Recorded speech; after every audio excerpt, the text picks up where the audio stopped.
When I was growing up, we worked 7 days a week. Didn't make any difference what day of the week it was, why it was a work day. My first memories of farming as a kid were driving combine. As soon as school was out, I was headed home to the farm. I grew up here, so I was born on the farm. I grew up just in the house next door. When I was growing up, we worked 7 days a week. We'd go back to school in the fall, and the teacher always wanted you to write your first paper of, what did you do this summer? I didn't have to write very much, like worked every day, and that's just the way it was. Oh, my dad got started farming when he was a senior in high school.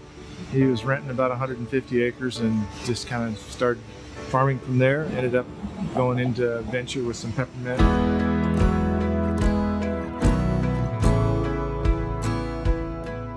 The reason it's such an honor for us to work with the Fennell family is because they take such pride in what they do. They love growing peppermint, they love harvesting peppermint. You look at this distillery. This is a state-of-the-art distillery. You won't find anything like this anywhere else in the world.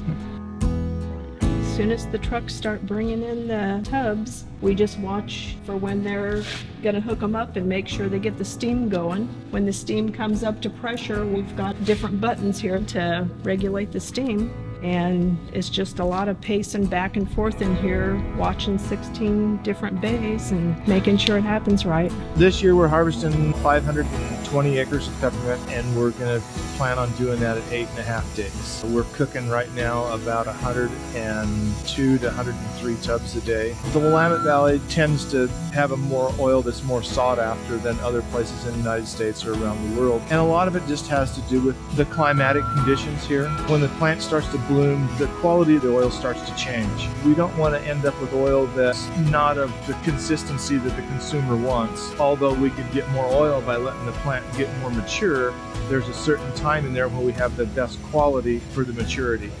Because of the care they put into their fields and making sure they're free of weeds, we get the finest peppermint in the world. We want to be the best in whatever it is that we're doing.